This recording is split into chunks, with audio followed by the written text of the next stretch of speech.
The records show that all council members are present, along with our city administrator, our assistant city administrator, our attorney, our planner, and our engineer. At this time, I will ask you all to join us in the Pledge of Allegiance. I pledge allegiance to the flag of the United States of America and to the republic for which it stands, one nation, under God, indivisible, with liberty and justice for all. Thank you. Our first item of business this evening is a special recognition. We have two of our three winners present this evening for our 2021 photo contest winners. I will be reading, Audra put together some information for me, and then I will be asking them to come up to the podium, and I will have their certificate, their photo, and then also a gift card for them. This is the city's 5th annual photo contest. There were 30 entries under the nature category and 5 entries under the places category. So there was a total of 35 entries this year. A total of 964 votes were cast for the photo contest. The city would like to present the certificates of recognition and a gift card to this year's Viewers' Choice winners for the nature category, which actually it ended in a first place tie. So at this time, I'm going to bring my slip with me, and I'm going to go down to the podium.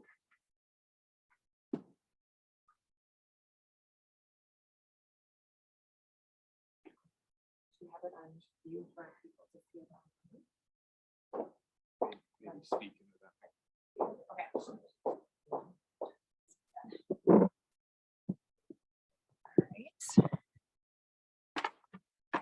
Want to wreck anyone's photos? All right. Can you hear me? Okay. So the first winner this evening is to Lauren Green. They had 185 out of the 582 votes for the name Sunflower. So is Lauren here this evening? Lauren. Here's her photo. I don't know if you have it available.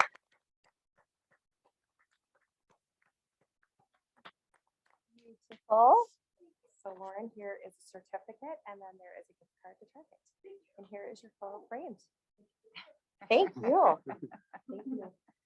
Where was that taken? At the little warmer. Thank you. Oh, sure. You want to go up here? Sure. Maybe turn your photo.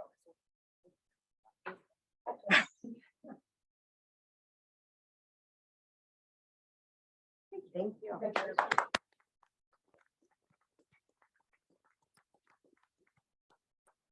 All right. And the next winner this is our places winner, and the name is Sunrise New Tower. Caleb, is it Conroad? All right, Caleb.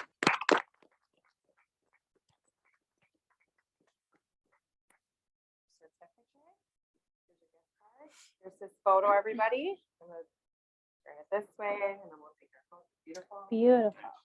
And a copy of That's gorgeous.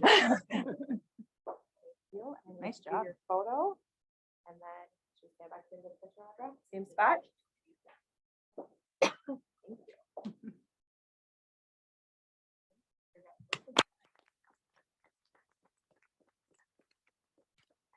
Caleb, where was that photo taken? Oh, beautiful. Well, again, thank you both for submitting, and to all the other residents that took photos and entered them in. We appreciate your time and talent. Thank you.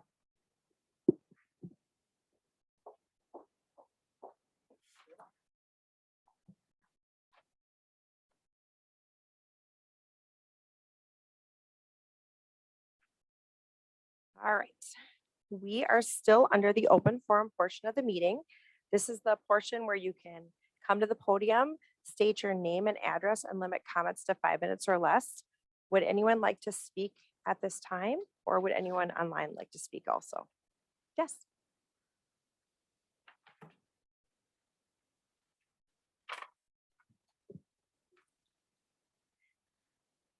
Hello. Hello. Hi. My name is Michael Steiner. And I live at 10605 74th Lane Northeast here in Otsego, 55301. Well, I'm thankful to be able to come and share that. I want to thank all of you for making possible the completion of the trail off of 70th for 3/10 of a mile. And it's been, well, it was last August when this process started. And I'm glad to have worked with a number of city staff. Started with Russ, and then it went to our city planner and Ron here, the engineer that I got to meet and work with. So the process worked right. And I think some over here as well on the phones and things. So that's good. It's good that as a community and the process work through even some challenges, but that's all great. So that's a benefit that I got to experience as a citizen and working through. The goal was for the completion of the trail for my perspective to help have an avenue of access for the citizens to the greater life out there. And so that trail in and of itself, having gone through, is great. If you haven't had a chance, go over there and look at it. I don't know that the grass is going to grow, that it's been blown in so far, you know how that takes. But I'm sure in time that'll all be resolved. So not only the trail, but to me, the most important part is the safety that it comes with it. It's been not heavily used, but a number of folks I've seen walking there, and some that I know that live nearby. And even got one of the community members sent me a nice thank you card, but I turn around and share it back to you. The fact that it was a team effort and working it through, but a lot of usage is already taking place. And as I think about, you know, the safety part is just really, really good, really good. And I know in talking with Ron, he's told me how much the city has so many trails in so many different areas. And now our group from Kittredge Crossings area has access to all of these as well. So again, thank you very much. So I do share the thanks, and I'm glad for that. I'm glad for the access and safety. I would like to perhaps, I don't know that it's necessarily apology, but the last time I was here, I gave a little more emotional response to some of the frustration I was feeling about some of the delays. And I would just want to say that in terms of that piece that I brought up about damages and all, I don't have a part in that. But if it expressed or came through that I was looking for, I guess what I'm trying to say is that whatever it is, that is your decision for what it's worth. I feel like I don't want to leave an impression that I'm looking for something severe. Ultimately, I wouldn't want it to be that. I don't know what that individual is going through in life, in his profession and whatnot, that may have added to the fact that things didn't happen as timely as would have wanted to be placed. And so as far as my own personal input, I would just say forgiveness is the hallmark of my Lord, and I would do the wrong thing if I wasn't acting in that way. So just from me to you, I throw that out there for what it's worth. But I am so glad to be able to give thanks. Looking forward to using as much as I can when we can. And again, thank you very much for the citizens there and throughout Otsego. Very much. Thank you, Michael. Thanks, Michael. Yeah, Mayor. Tom? To say, Mr. Steiner, we do appreciate you coming to the meetings. And I didn't take it. I don't think anyone on this dais took what you said personally or in a negative way. I think you expressed your frustration. I think you did it in a professional manner. And our goal is to do things on time and on budget.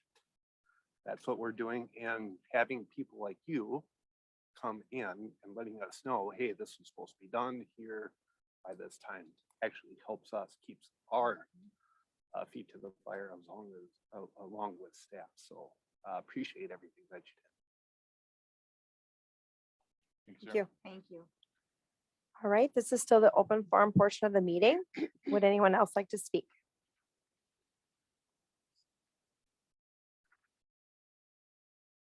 All right, we will close the open forum and move on to item 2 to consider our agenda for approval. Does anyone have anything that they would like to add or delete at this time? Madam Mayor, Ms. Brittany, I'll move to approve the agenda as written. Second. motion by Brittany, seconded by Tom. Is there any discussion? All those in favor signify by saying aye. Aye. All those opposed, same sign. Motion passes. Moving on to item 3, our consent agenda. A motion would be in order. Madam Mayor, Yes, Brittany. I'll move to approve the consent agenda as written. I second. Motion by Brittany, seconded by Jeff. Is there any discussion?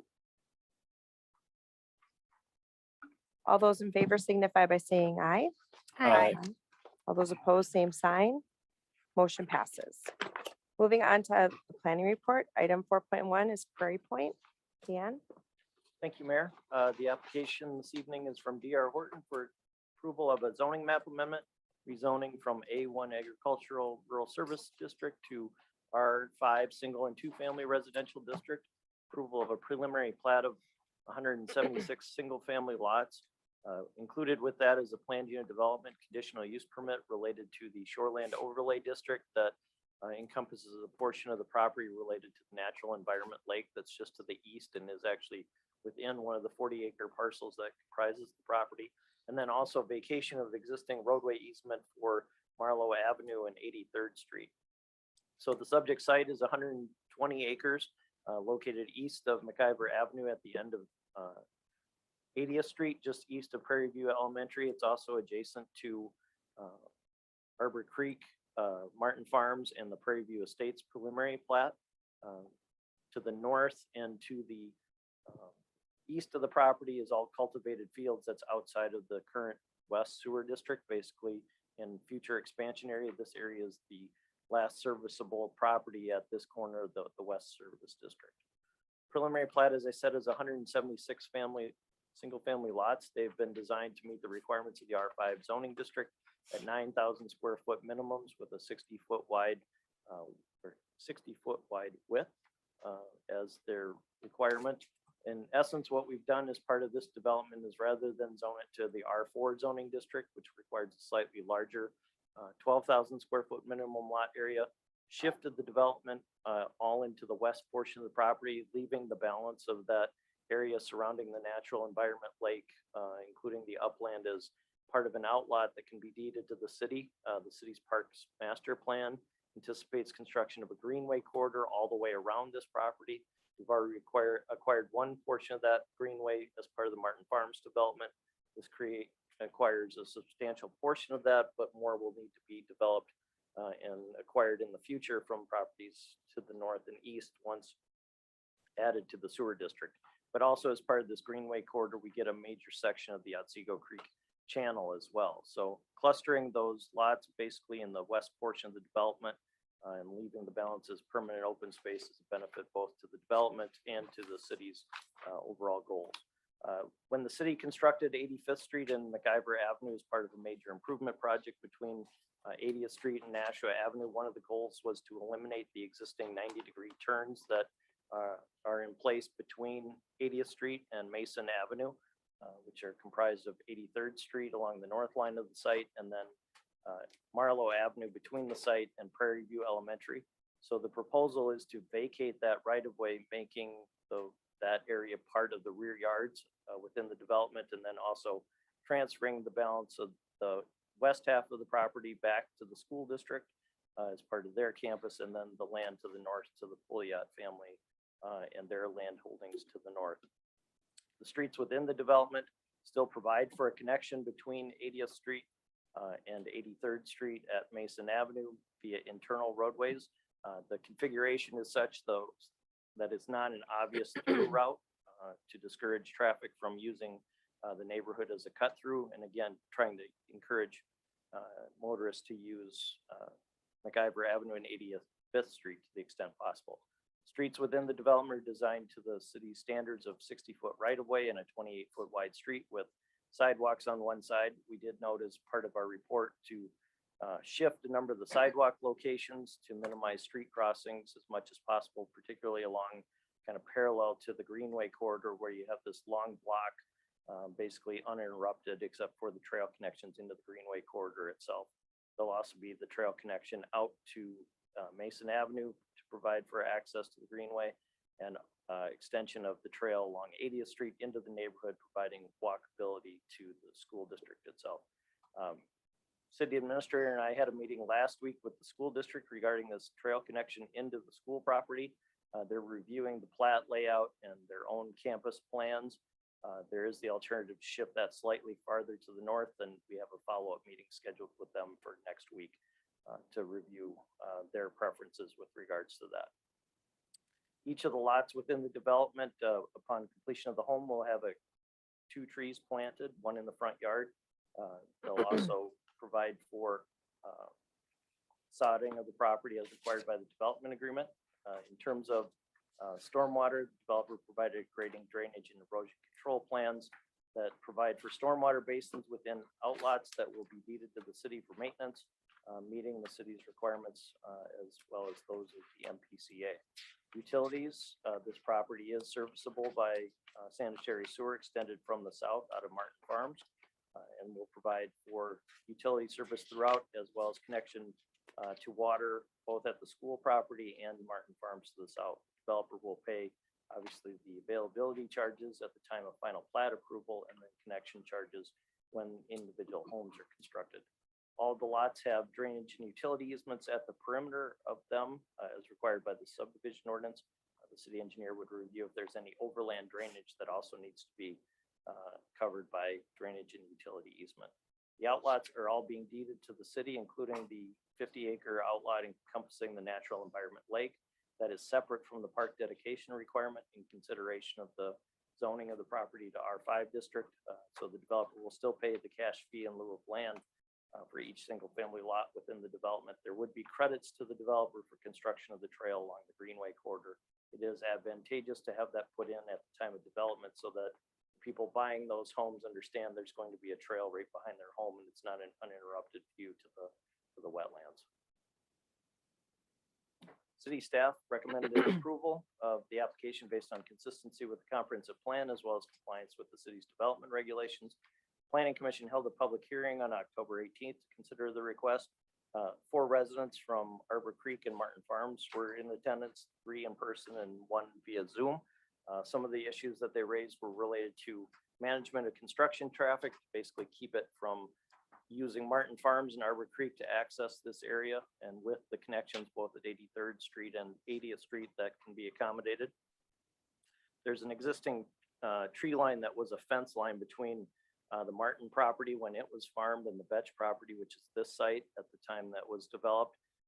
And so the residents in that block were concerned that the development plan for this site would remove additional trees in that location.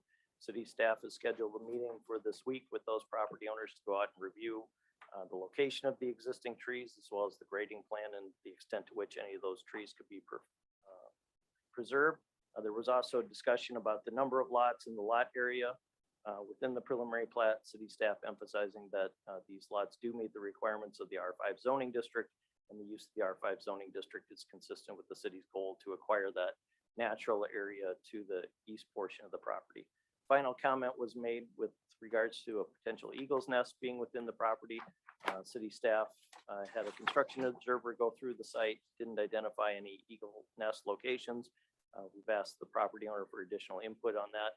Obviously, leaves are falling, so when we're out there this week, if we get a chance, we can certainly try and observe. There are guidelines in how to deal with that and balancing the need to not disturb the eagle's nest, but still allow for development. And we would follow those accordingly. So after conclusion of the public hearing, the planning commission had no real significant concerns regarding the project. They voted unanimously to recommend approval. After closing the public hearing, so city staff is recommending possible action of adopting resolution 2185 vacating the public roadway easement, adoption of ordinance 2021-19, amending the zoning map and approving the preliminary plat and planned unit development conditional use permit, which is subject to 14 conditions outlined in findings of fact and decision. Thank you. Does the applicant wish to comment?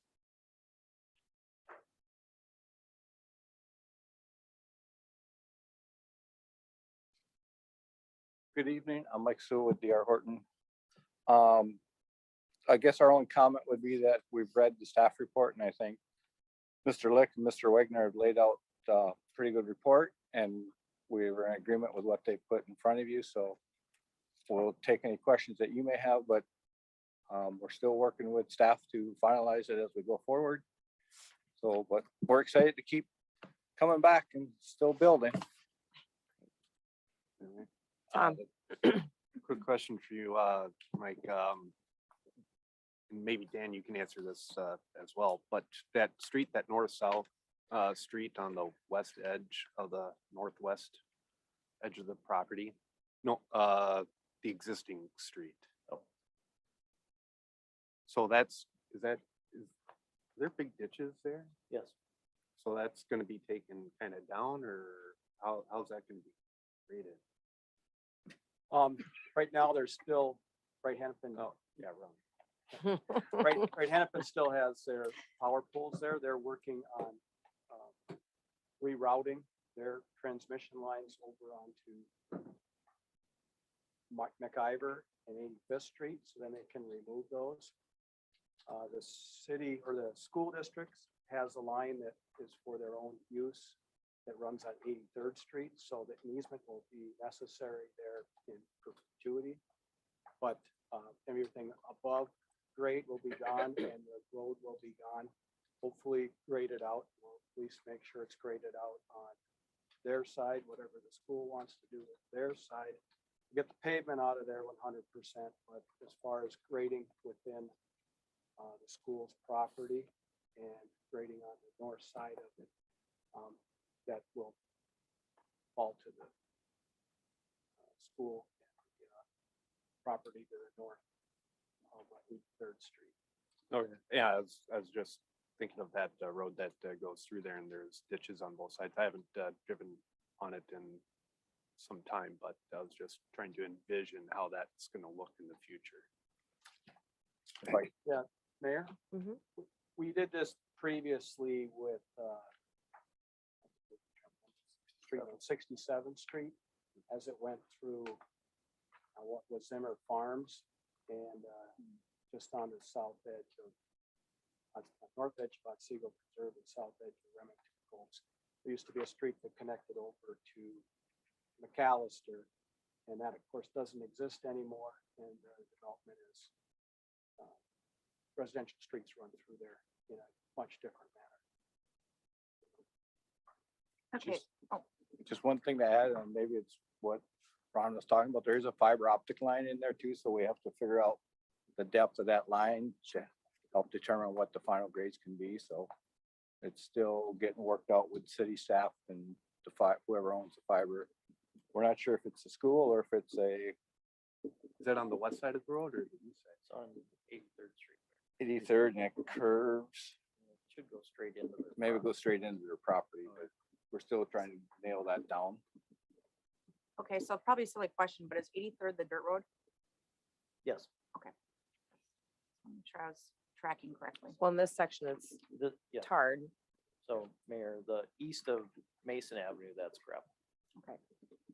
So, Mayor, the first, as you can see on the drawing, the first 300 feet or so, it'll be upgraded to an urban section, and then it gets across the creek and provides access to development.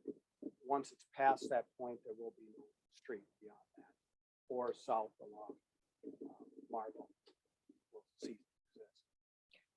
And the internal streets of the residential area will bring traffic through there. Of course, the easier route would be to go McIver, 85th Street, which is the couple other items, Yes. just to make sure everybody understands what we're asking the developer to do. Otsego Creek will also be cleaned out on the sections that are within this development. Years ago, I think it was probably back in 2006-7 range, we cleaned out a long stretch of Otsego Creek through the existing development. It's much more difficult to clean those creeks out after homes start being brought in. So having the developer do this and then using the creek funds that we have gathered from all the different developments that drain towards the creek will be credited towards the developer. And then the trail that goes along that creek will serve as double duty, both as the trail day to day, but when needed, city crews can get back in next to the creek and remove any down trees or clean up area that might need clean. So it provides good access for city crews in the future. This is a question for Dan. I know that you said you met with the school district, and I looked to this neighborhood to be very similar to Pheasant Ridge where I'm at, and we are walkers. Does the school have, are they evaluating how safe this would be for kids to get there because there will be a trail to it, or are evaluating if that is no longer going to be a requirement for the school district? So their question that they were looking at was the location primarily. Okay. Because you can see here, it comes in just south of where the buses would turn around. And they were also talking about how they control access to the building, that there isn't an access for students on that side where walkers could come in. Okay, So the discussion was if the trail moved further north into the cul-de-sac, what it would do is potentially direct more of the walking students to the future middle school. Okay. And it would take them clear around the bus corral and could, orient and approach. and that would be more where their playground is right now. Correct. The trail will get them to the playground. So staff's point in requesting the trail connection is that if the trail connection isn't there, kids are just gonna walk through the yards of those homes up against the school to get to the Sure. school property. So this at least provides kind of a control access point. for Same them as it and is directs in, them up. right. Exactly, same Okay. as at Otsego Elementary. Okay. Yeah, I just was, I guess, questioning if the school district was looking to lessen that 1 mile access if they were taking that away. I wasn't- No, they were very favorable to the fact that Right, there are sidewalks in this area, and there would be access to the school from the neighborhood. They're just figuring out from a staffing standpoint, the best, safest route to school for the kids. thank you for the clarification on that. Any other questions? Tom? And Mayor, Mike, before you take off, a question that I've asked you several times before, because you've been here several times already. How is it working with staff this time around? As always, we seem to get along pretty well with staff. I don't know why that is, but we have good discussions and Is that something we should be bringing up? in the special no, meeting? we have good discussions and we talk through everything and somehow we come to a solution that works for all of us. I don't know if it's how good we are, if it's how good your staff is, we'll take it. Must be Horton, but no, it all works well. I mean, we work with Dan in other cities and it works well there too. So I think you have a good staff and we enjoy working here and we just keep seeing if we can make it work. Thank you. Any other questions or comments? Motion would be in order. Yeah. Jeff? I'd like to make a motion to adopt resolution 2021-85 vacating existing public roadway easement. Adopt ordinance 2021-19 amending the zoning map and approve a PUD CUP preliminary plat for Prairie Point subject to the stipulations listed by the findings of fact and decision as presented. Second. Motion by Jeff, seconded by Tina. Is there any discussion? Tom? Madam Mayor, Dan, as far as the trees go, you said that you guys are going to be taking a look at that on that south kind of west point there. The landscaping plan that needs to be approved by staff, that can be addressed at that point in time. Mayor, so the preservation of any of those trees would be a grading plan function, which is subject to the engineer's review and approval. Okay. Landscaping in this development is limited to planting 2 trees per lot after the home's built. Okay. So around, it can be taken care of in kind of that drainage. Yes. Any other questions or comments? All those in favor signify by saying aye. Aye. All those opposed, same sign. Motion passes. Moving on to item 5.1 is franchise fees. Thank you, Mayor. So tonight, city staff is recommending that the council adopt 3 separate ordinances establishing electric utility franchises in the city of Otsego. So the city has authority under Minnesota statute to implement these franchise agreements and subsequently franchise fees that we can pass along to these different utility providers. So in your packet tonight, there are 3 separate ordinances establishing each of the 3 electric utility franchises. The city attorney's office has negotiated with each of those utility companies, and they have agreed to the ordinances as written in your packet. So this is kind of the first step on the way to implementing franchise fees, which would be a funding source for the city's pavement management program, which has been discussed over numerous years and through multiple budget cycles as an efficient way to fund that program. So following adoption tonight, the council or the city would notify the 3 utility companies, and there would be a 90-day waiting period before that second ordinance would be passed and considered by the city council. So City Attorney Kendall is very familiar with the documents and their contents. So if you have specific questions, either of us can answer those for you. Okay. Dave, do you have any comments right now?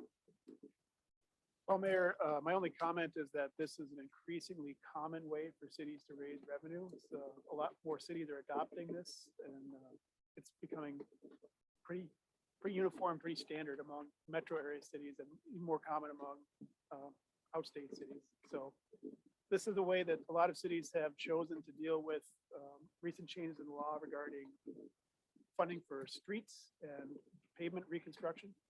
So that's one source that cities have chosen to utilize franchise fees.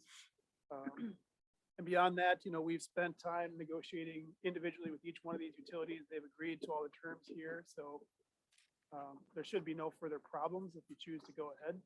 Everything is agreed upon. If you have any other specific questions, I'd be happy to answer those. Okay. Council, any questions? Tom?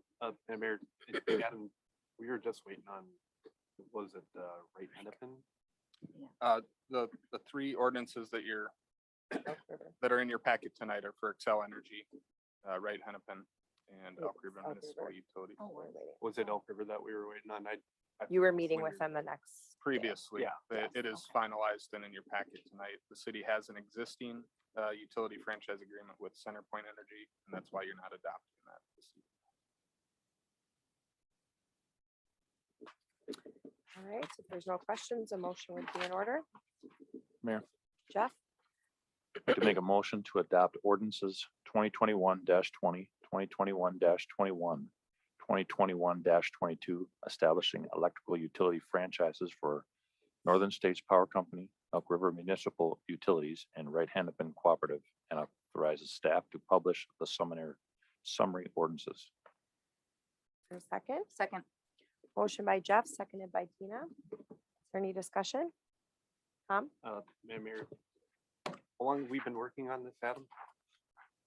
At least 5 years, Tom. Well, it's not like we did this overnight. Excited to get it off your to-do list? In 90 days. Put it in your calendar. Let's get in there. All right, any other questions or comments? Madam Mayor. Yes. Just so I'm following to so in the back here, it says franchise fees in section 9, fee scheduling, residential. So with each power company, or each utility company, the $4 is what they would, that would reflect their statement each month. Is that correct?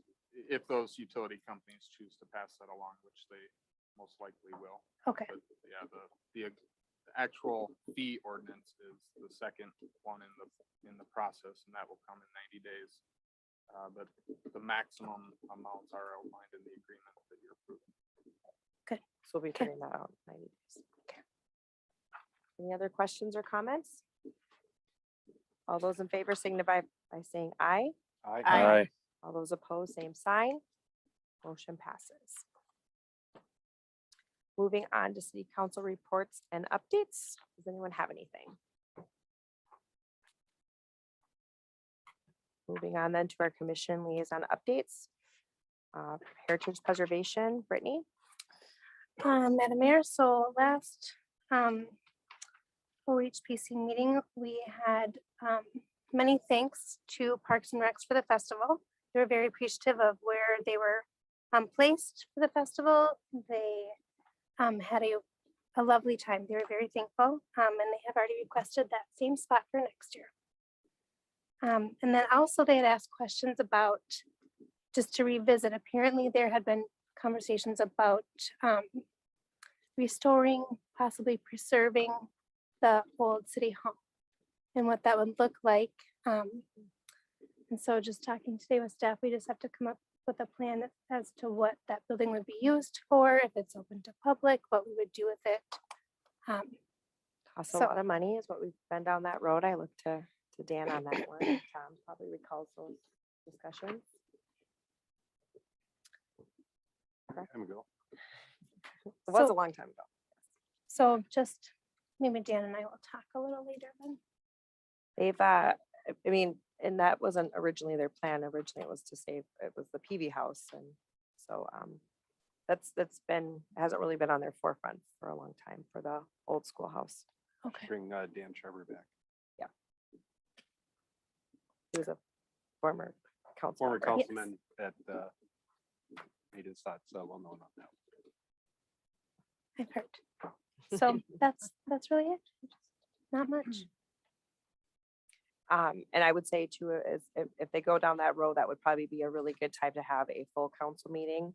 And Dan shaking his head to that, just because there's a lot of history with those sites and what they can and can't do. And so Sure. it's not just a,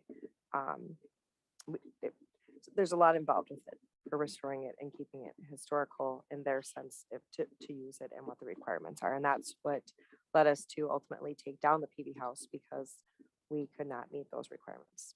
Okay. Nor was the council at the time willing to spend the money to put that forth. So Sure. is that correct, Tom? Oh, yeah. So yeah, so if that's what they'd like to do before they keep exploring it, it definitely might be something that we just call for a full council meeting workshop with them. Sure. So they're not We- utilizing we their spent- time. We spent money looking at what it would cost. And explored numerous options, and at the end of the day, it was definitely feasible. So, and I see Corey Tanner's on here too, and not that I can let him chime in, but he's got some history with that too, since he was the liaison to that group too. So just a heads up on that one, but thank you for the information. But Yeah. if that's where they'd like to go, then we definitely will just need to look at doing a workshop with them Perfect. at a future time. That sounds good. All right, next is Park and Recreation. That's me. We were able to go through information, and as Brittany said, we went through kind of festival recap. We talked about the pumpkin patch recap, and then started moving on to the Santa Day event that we have coming up. Along with that, we were working through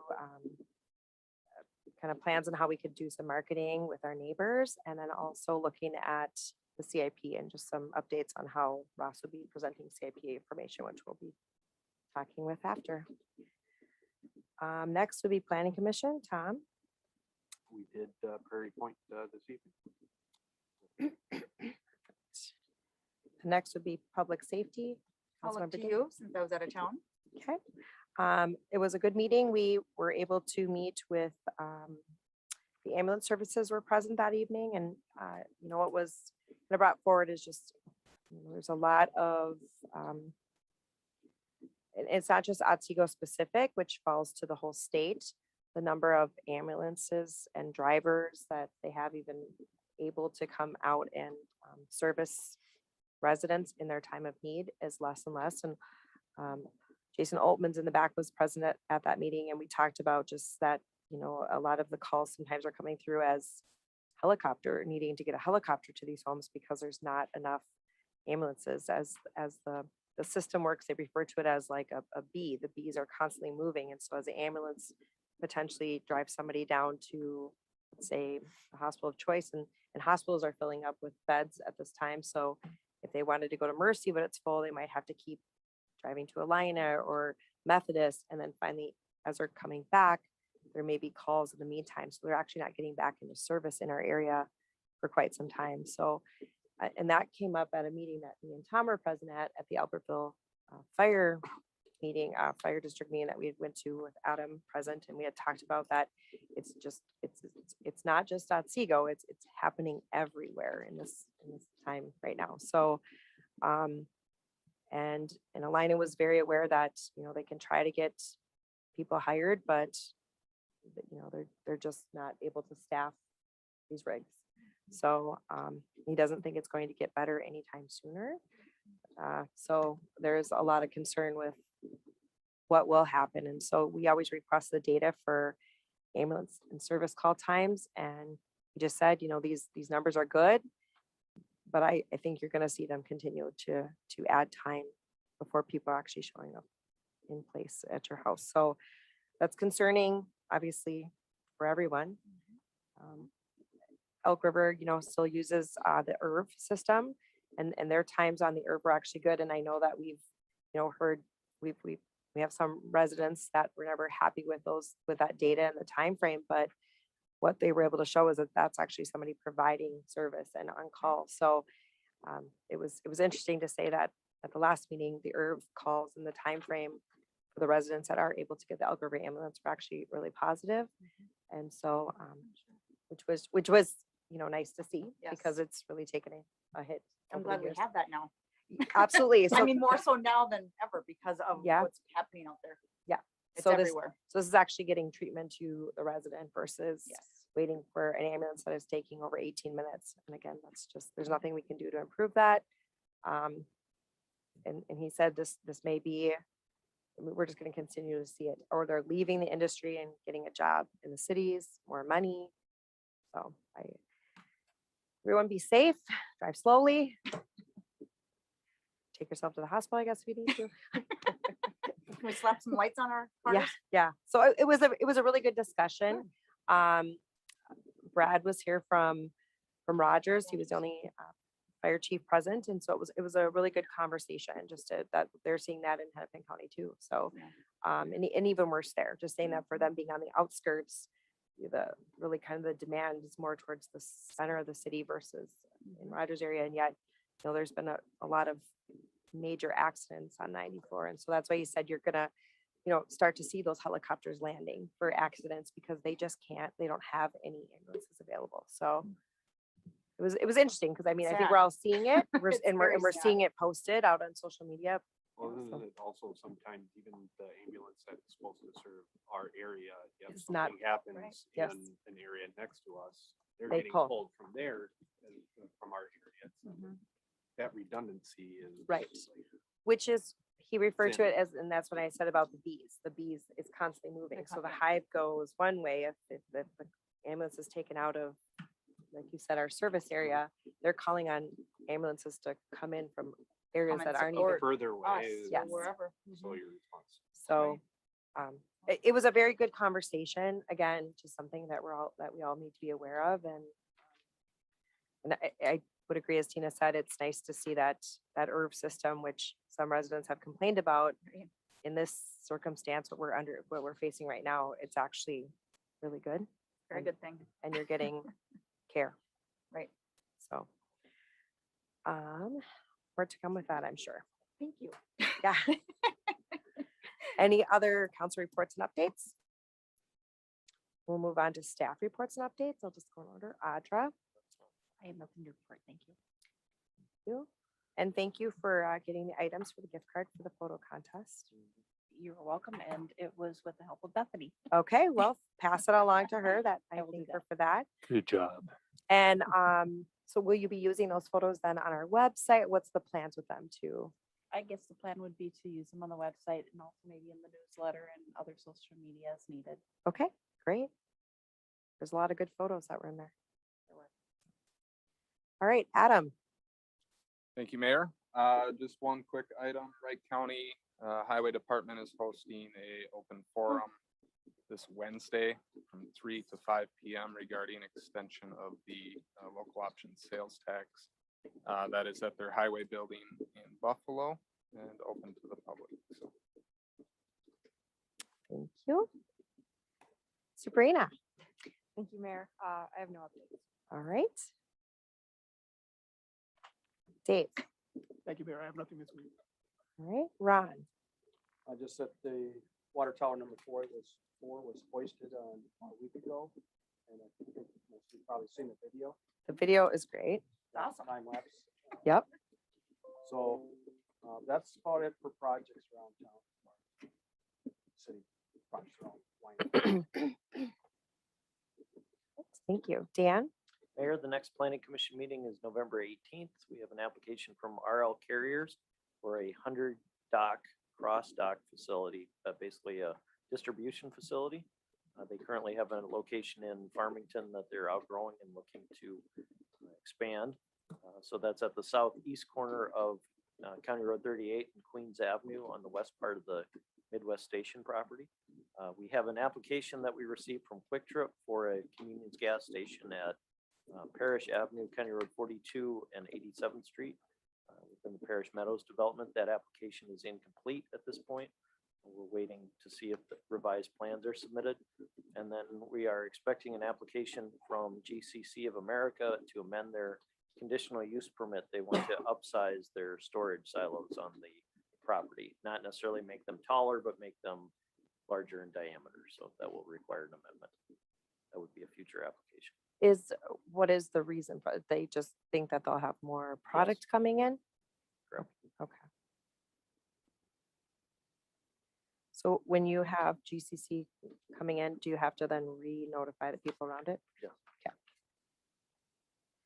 All right, Jason. I'm not gonna forget you this time. Nope. Mm-mm. Mm-mm. He's on my list. I apologized.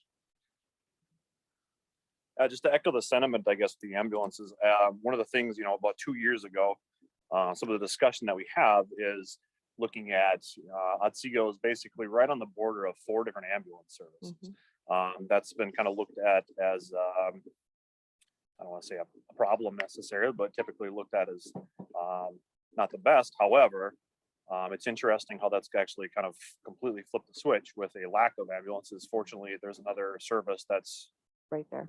relatively close, where as compared to maybe a different city where they're in the very heart of, let's say, an Alina service area where, you're waiting 20 minutes for that truck to even kind of respond into that service area. So it's just kind of interesting. So it's working out okay for us. Obviously, like I said, as it said, there's a shortage in staff, shortage in trucks and everything like that. And it all trickles down to the EMS system in general. I mean, we certainly see it on the sheriff's office side of, how we respond to things, how we look at things, how we handle it. So I will say something for the public safety committee meetings. One of the big things for me is I do get a little bit of opportunity with FaceTime and a little bit of networking. So like the fire chief. So I spoke with Brad from Rogers and we were having a little bit of discussion about having that information being shared in the capacity. So oddly enough, I was sitting in the back of the room listening to my radio because there was a call that had came up and dispatch had alerted we had an officer safety flag on that particular residence. Well, we can, with our computer system, any address in the county, we can put a little note on there that says anytime we have to respond to it, anytime, anything that there's any sort of interaction with that address, we can have a flag and dispatch can say, hey, there's an issue with whatever that is, whether it's somebody that's combative towards law enforcement, maybe there's mental med psych issues, maybe hazardous conditions.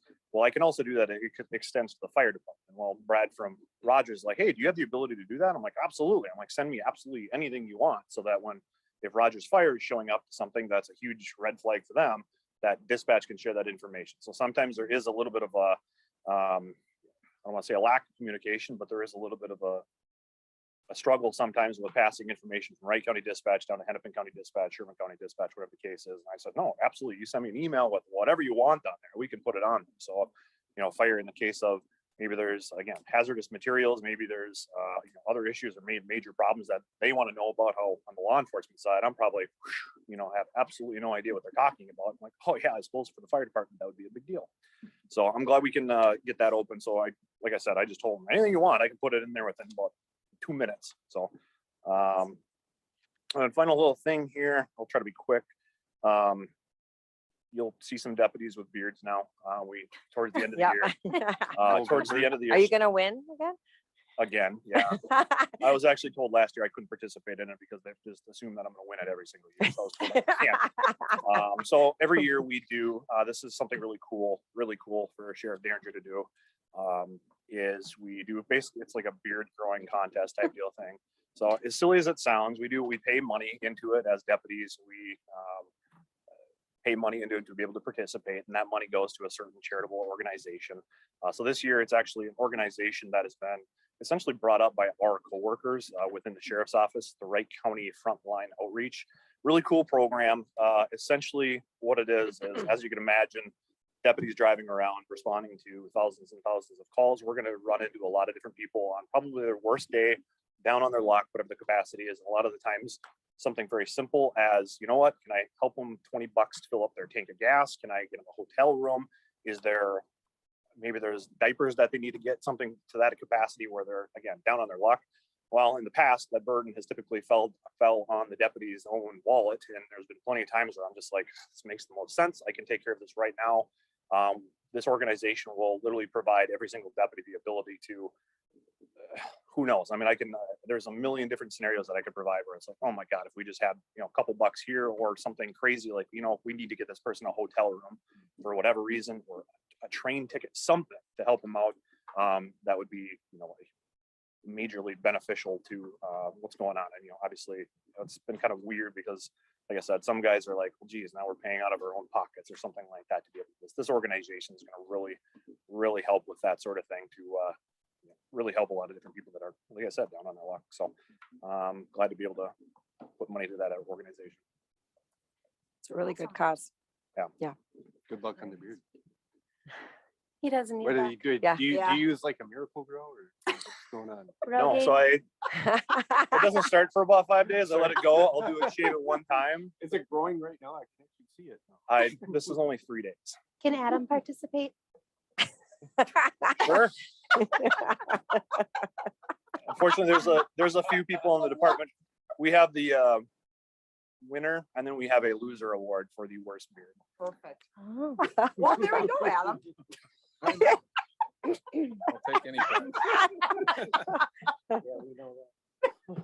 So I have, unless you have any questions. Thank you. Thank you. Thank you. All right. Does anyone else have anything? Otherwise, a motion to adjourn would be in order. Second.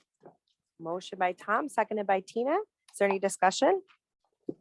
All those in favor signify by saying aye. Aye. All those opposed, same sign. The meeting is ended, and thank you all for attending.